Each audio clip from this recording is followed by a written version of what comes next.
हिमाचल दस्तक में आप सभी का स्वागत है। मैं हूं आपके साथ प्रवीण मुंगटा। पूरा दिन हिमाचल प्रदेश में क्या कुछ खास रहा है, सभी बड़ी लेटेस्ट अपडेट के साथ जुड़ चुके हैं। और आज की सबसे बड़ी जो खबर है, भगवान रघुनाथ की रथ यात्रा से आज कुल्लू दशहरे का आगाज हो गया है। ढालपुर मैदान में तिल धरने की जगह नहीं बची, ऐसा आस्था का जनसैलाब उमड़ा कि लोग जो है वो रथ को छूने के लिए बिल्कुल ऐसा लग रहा था कि रथ छूना है। सैकड़ों हजारों लोग पहुंचे हुए थे आज ढालपुर में। और आपको बता दें 300 से अधिक देवी देवता जो है वो ढालपुर मैदान में पहुंचे हुए हैं। और भगवान रघुनाथ पूरे प्रदेश पर जो है वो अपनी जो दिव्य दृष्टि है उसको बनाकर रखे हैं। राज्यपाल श्री प्रताप शुक्ल वहां पर थे। इसके अलावा आपको बता दें डिप्टी सीएम वहां पर थे। पूरे खबर बताएंगे आपको। और ये जो मेला है, जो कुल्लू दशहरा है, आगे चलता रहेगा। और इसमें जो आखिरी दिन है, आखिरी दिन सीएम सुखविंदर सिंह सुक्खू इसमें जाएंगे और सीएम उस दिन कई बड़ी अनाउंसमेंट करेंगे।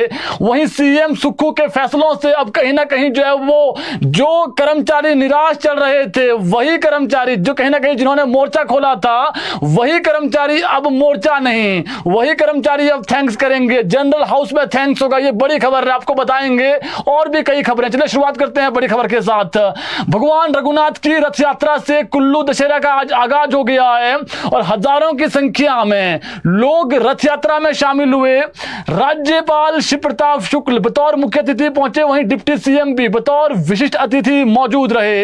और ये आपको बता दें 13 तारीख से यानी आज से 19 अक्टूबर तक कुल्लू में धूम रहने वाली है। व्यापारी है, इंटरनेशनल बड़े बड़े जो आर्टिस्ट हैं, इसके अलावा बॉलीवुड कलाकार, पहाड़ी कलाकार, शाम के समय सांस्कृतिक संध्याएं, और वहां पर एक बड़ा जो बाजार सजता है पूरे कुल्लू में। अगले 7 दिन जो है वो धूम रहने वाली है, पूरे जो सप्ताह है उसमें धूम रहने वाली है। और आज इसका आगाज हो गया है और 300 से अधिक देवी देवता पहुंचे हुए हैं। आप जहां पर भी जाएंगे आपको देवी देवता नजर आएंगे। उनकी जो दिव्य दृष्टि है, वहां पर जो भक्त हैं, जो देवलू है, वहां पर पहुंचे हुए हैं। आज बड़े ही भव्य तरीके से जो है वो रथ यात्रा निकली। आपको बता दें राजा जगत सिंह ने 1637 से 1662 तक शासन किया।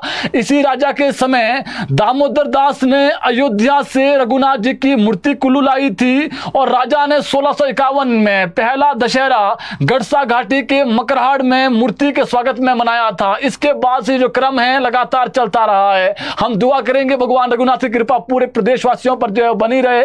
आज से आगाज हो गया है कुल्लू दशहरे का। दूसरी बड़ी खबर, हिमाचल प्रदेश के मुख्यमंत्री सुखविंदर सिंह सुक्खू ने एक बार फिर देश में चुनाव बैलेट पेपर से करवाने की वकालत की है। सीएम सुक्खू ने कहा है कि केंद्र सरकार 2029 में एक देश एक चुनाव की बात कर रही है। क्यों ना जब चुनाव हो तो वो भी जो है बैलेट पेपर के माध्यम से करवाए जाएं, ताकि सबका जो शक हो वो दूर हो सके। वही मुख्यमंत्री सुखविंदर सिंह सुक्खू ने एक इंटरव्यू में हरियाणा चुनाव में कांग्रेस नेताओं के शक वाले बयान को लेकर कहा कि राजनीतिक क्षेत्र में अगर शक नहीं होगा तो लोकतंत्र कैसे मजबूत होगा। चुनाव आयोग को इन सब चीजों का आकलन करना चाहिए और जो शक पैदा हुआ है उसे दूर करना चाहिए। मुख्यमंत्री ने तर्क देते हुए कहा कि जिन लोगों ने ईवीएम को बनाया है, जब उन्होंने ही इससे वहां पर चुनाव करवाने बंद कर दिए हैं, तो फिर हमारे देश में इससे चुनाव क्यों हो रहे हैं। सीएम सुक्खू ने कहा कि देश में जब भी अगला चुनाव हो तो वो बैलेट पेपर के माध्यम से होना चाहिए, ताकि जो है वो जो एक कहीं ना कहीं विरोध का स्वर उठ रहा है और लोग कह रहे हैं कि होने चाहिए, तो वो क्यों ना जो है 2029 में चुनाव बैलेट पेपर के माध्यम से करवाए जाए, ताकि सभी का जो शक है वो दूर हो सके।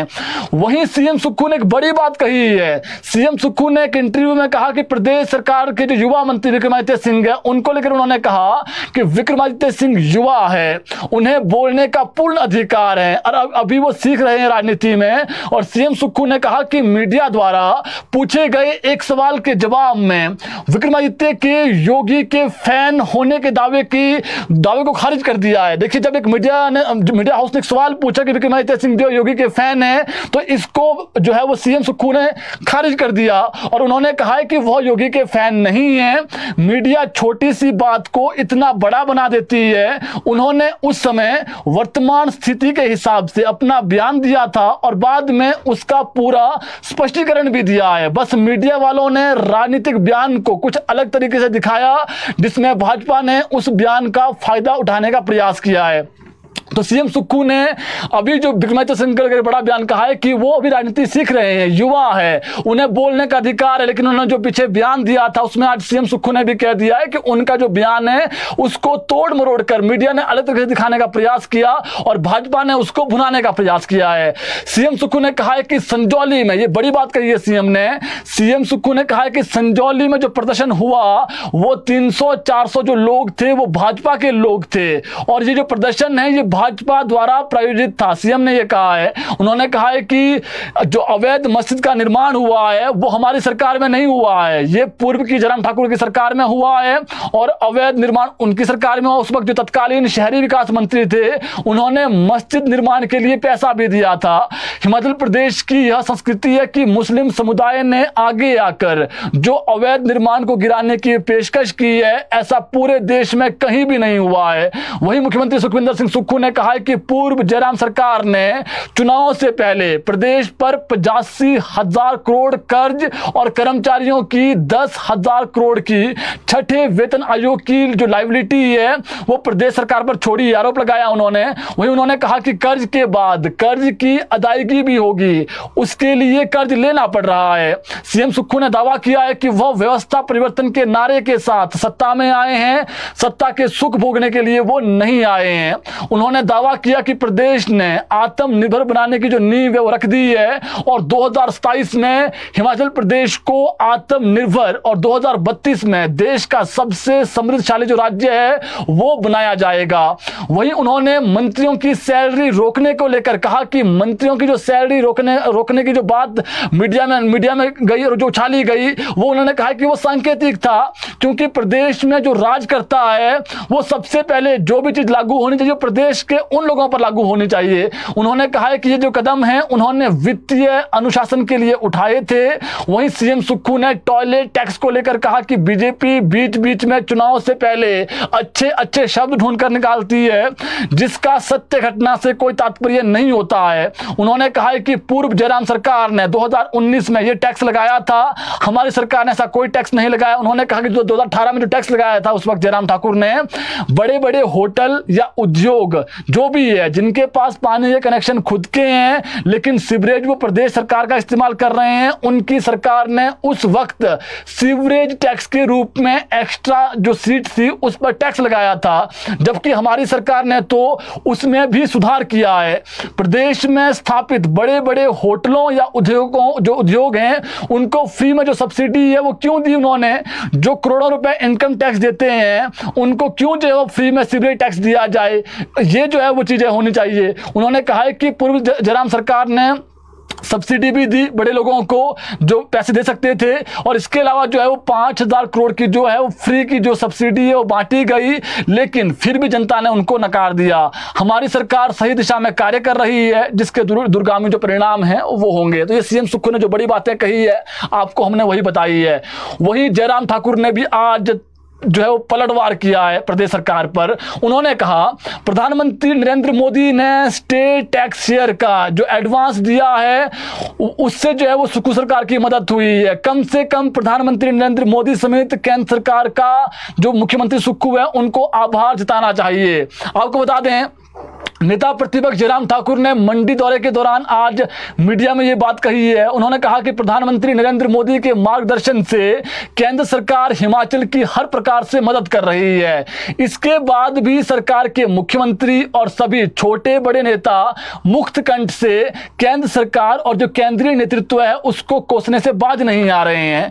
हिमाचल सरकार अभी तक 2 बार समय से पहले जो है वो जो वेतन जो है वो देने में असमर्थ रही है। जो वेतन समय पर एक तारीख को मिलना चाहिए उसमें असफल रही है और पेंशन देने में भी नाकाम रही है।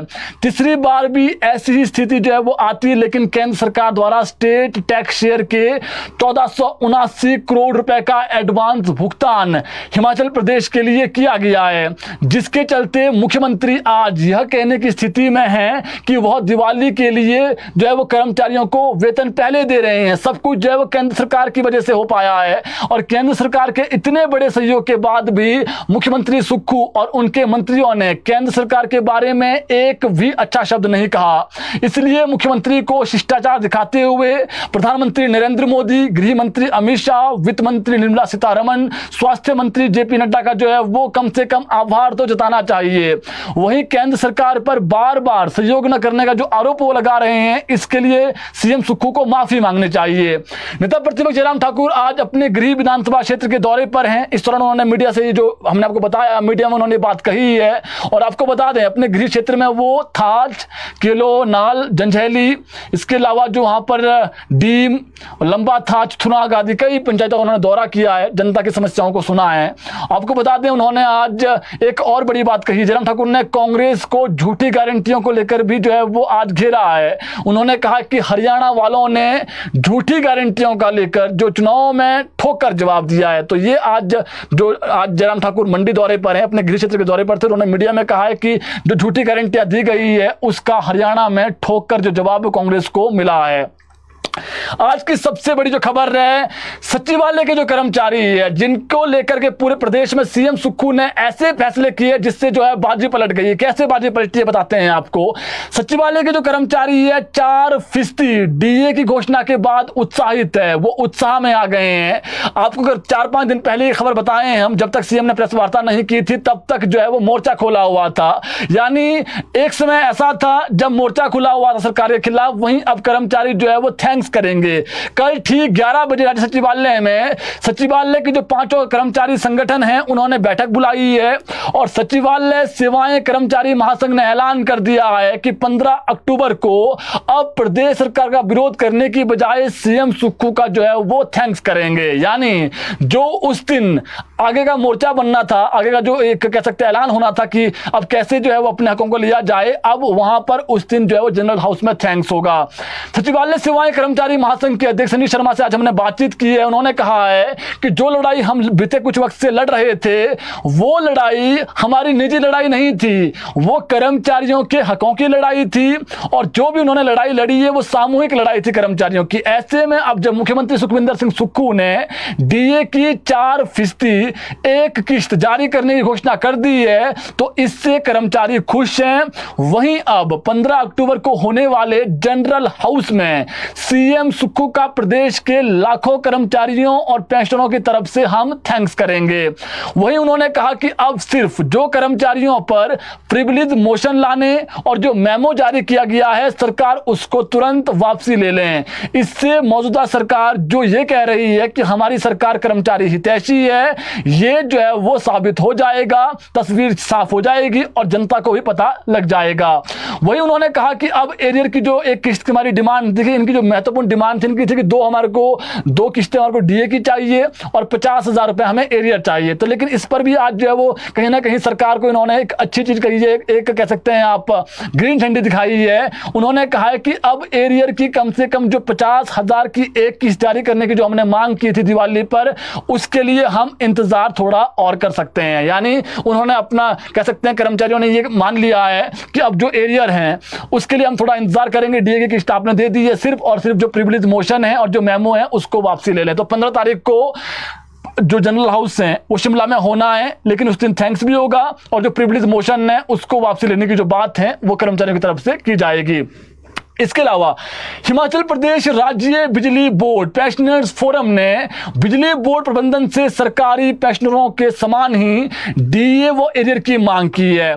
फोरम के महासचिव चंद्र सिंह मंडियाल ने बिजली बोर्ड प्रबंधन से मांग की है कि जिस प्रकार प्रदेश के मुख्यमंत्री ने कर्मचारियों और जो पेंशनर्स हैं उनको 1/1/2023 से 4% डीए जारी करने की घोषणा की है, उसी के अनुरूप जो बिजली बोर्ड है उसमें भी ऐसे आदेश होने चाहिए। प्रदेश सरकार 75 वर्षों से अधिक आयु के जो पेंशनर्स हैं उनको 77.5 यानी 77.5% जो एरियर है उसका भुगतान कर चुकी है, जबकि बिजली बोर्ड में उन्हें केवल 20% के अलावा कोई भुगतान नहीं किया गया है। उन्होंने ये कहा है कि 15 मई 2024 को बिजली बोर्ड मैनेजमेंट ने पेंशनर्स को 15, 18, 20 और 35% इसकी दर से एरियर भुगतान के आदेश जारी किए थे, लेकिन अभी तक किसी भी पेंशनर को उनकी आयु के अनुसार बकाया जो एरियर है वो भुगतान नहीं किया गया उसका। ऐसे में अब सरकार भी इस चीज को देखें और उन्होंने मांग की है कि जो अन्य पेंशनर्स हैं उन्होंने भी हमारी तरह काम किया है, हमारी तरह ही सेवाएं दी है डिपार्टमेंट में सरकारी कर्मचारी, हम भी सरकार के ही कर्मचारी है, लेकिन हम जिस प्रकार से बोर्ड निगमों में काम करते हैं तो हमारे लिए जो प्रणाली है वो वैसी ही होनी चाहिए जैसे अन्य कर्मचारियों के लिए। तो इन्होंने मांग की है कि हमें भी जो एरियर का भुगतान 75 से ऊपर वालों को 77.5% हो गया है, हमें भी कम से कम इतना हो जाना चाहिए, तो इन्होंने मांग की है। इसके अलावा एक अच्छी खबर है, जो महिलाएं, देखिए हमने हिमाचल दस्तक ने ये मुद्दा प्रमुखता से उठाया था और हमने इस बारे में जो शिक्षा मंत्री प्रदेश के उनसे ही बातचीत की थी, लेकिन शिक्षा मंत्री ने उस वक्त कहा था कि जो एनसीटी के नॉर्म्स हैं, भारत सरकार के शिक्षा मंत्रालय के नॉर्म्स हैं, उसी अनुसार हमें चलना होगा। लेकिन इसमें जो है वो सरकार के लेवल पे वार्तालाप की जाएगी। लेकिन इसमें अच्छी खबर क्या है, 1 साल वालों को भी अब एनटीटी का ब्रिज कोर्स करवाने की सरकार ने तैयारी शुरू कर दी है। इसमें क्या है, अभी जो पहला चरण होगा, जो भर्तियां नवंबर माह से शुरू होनी है, अगले माह से शुरू होनी है, 6297 पदों पर भर्तियां होनी है। अभी फिलहाल इस भर्ती में 2 साल वाले ही पात्र होंगे, ये क्लियर है चीज। अगर पात्र कैंडिडेट कम हो जाते हैं तो फिर डाइट में अगले साल से ब्रिज कोर्स करवाने की तैयारी है। शिक्षा विभाग ने इसको लेकर के सरकार को जो प्रस्ताव है वो भेज दिया है। अब सरकार ने इस पर फैसला लेना है। और आपको बता दें, ये जो भर्ती है ये 1997 के बाद यानी लगभग 27 साल बाद हो रही है, 6200 पदों की भर्ती। और इसमें एक चीज बता देते हैं आपको, जिनके पास 1 वर्ष का डिप्लोमा है ऐसी महिलाएं अधिकतर हैं, यानी जो अभी भर्ती होनी है अगले महीने से, इसमें जो है वो इतने पात्र लोग मिल ही नहीं पाएंगे। उसकी वजह ये, इनका ये भी कहना है महिलाओं का कि सरकार को देखना चाहिए 2014 से पहले जो एनटीटी का कोर्स होता है वो सिर्फ 1 साल का होता था, तो हम 2 साल का कैसे करते। और उन्होंने कहा है कि हमारी जो उम्र है 55 साल 52 साल हो गई है, 5-6 साल हमने सेवाएं देनी, सरकार को इसमें समझना चाहिए। और जो 1 साल वाले डिप्लोमा धारक हैं उनको भी इसमें तवज्जो दी जानी चाहिए। अब सरकार ने, अब देखिए इसमें सरकार ने डिसीजन लेना है, शिक्षा विभाग ने प्रस्ताव भेज दिया है। सूचना ये है कि अगले साल जो 1 साल का ब्रिज कोर्स है ये इनको डाइट केंद्रों में करवाया जाएगा, लेकिन पहले चरण में फिलहाल अभी जो है वो 2 साल वाले ही लिए जाएंगे जी। तो कर्मचारियों के लिए जो है दिवाली इस बार अच्छी हो गई है और सीएम ने कुछ ऐसे बड़े फैसले लिए हैं जहां पर जो विरोध के स्वर एक जगह उठ रहे थे कहीं ना कहीं कर्मचारियों में कि हम जो है वो आगे मोर्चा खोलेंगे, बहुत सारी चीज सामने आ रही थी। तो अब सैलरी 28 अक्टूबर को, पेंशन भी 28 अक्टूबर को, एचआरटीसी कर्मियों का जो नाइट ओवर टाइम है 31 मार्च 2025 तक जो है निपटा दिया जाएगा। और जो मेडिकल बिलों का भुगतान है 2 महीने में हो जाएगा। और जो 4% डी की किस्त दिवाली पर मिल जाएगी। और जो पेंशनर्स हैं इनको जो अभी देखिए इसमें बहुत अच्छी चीज, रोचक चीज है कि जो 75 से ऊपर वाले हैं जिनको 22.5% बचा हुआ है, यानी इनको जो है वो मिल गया है, सिर्फ 22.5% रहा हुआ इनका एरियर, वो भी बहुत जल्दी सरकार जो है वो रिलीज करने की तैयारी में है। तो ये भी एक कर्मचारियों के लिए अच्छी खबर है। और जो पेंडिंग रिजल्ट्स की बात कर लेते हैं, जो पेंडिंग रिजल्ट्स हैं उसमें बता देते हैं आपको 903 और 939 का ये इन प्रोसेस हैं। जो 18 पोस्ट कोड और बच जाते हैं इसके लिए इंतजार करना पड़ेगा। काफी जो अभ्यर्थी है वो ये कॉल कर रहे हैं कि सर ये अगली मीटिंग कब होनी है। तो फिलहाल अभी जो इस कैबिनेट सब कमेटी है उसकी डेट फाइनल नहीं हुई है कब मीटिंग होनी, जब होगी तो आपको बता देंगे। फिलहाल सूचना हमारे पास है 903 और 939 में ही जो संभावनाएं हैं कि इसी माह जो है वो 903 और 939 का जो रिजल्ट है वो निकाला जा सकता है। थोड़ा इंतजार करना पड़ेगा। लेकिन इसके अलावा एक दुखद खबर शिमला से निकल कर आई है। शिमला में सड़क हादसा हुआ है और इसमें 2 लोगों की दुखद मौत हुई है, 1 घायल हुआ है व्यक्ति। राजधानी शिमला के चक्कर में आज तड़के सुबह एक दर्दनाक सड़क हादसा पेश आया है। इसमें जो 2 युवक थे इनकी दर्दनाक मौत हुई और 1 युवक गंभीर रूप से घायल हुआ है। घटना आज सुबह तड़के की है और शिमला के चक्कर में एक पत्रकार विहार, वहां पर एक जगह है, वहां पर एक समीप एक इग्निस गाड़ी थी। पत्रकार विहार के समीप इग्निस गाड़ी सड़क से नीचे जा लुढ़की और बताया जा रहा है कि गाड़ी चक्कर से नीचे मुख्य सड़क पर की तरफ उतर रही थी और गाड़ी में 3 युवक सवार थे, जिनमें से 2 की मौके पर मौत हुई जबकि 1 युवक गंभीर रूप से घायल है, जिसका उपचार आईजीएमसी में चल रहा है। मृतक युवक की पहचान गाड़ी चालक अजय उम्र 27 साल, विशाल उम्र 27 साल के रूप में हुई, जबकि गाड़ी में एक और व्यक्ति सवार था, तीसरा व्यक्ति, इसका नाम कपिल है, इसकी उम्र 30 साल है, जिसे गंभीर चोटें आई है।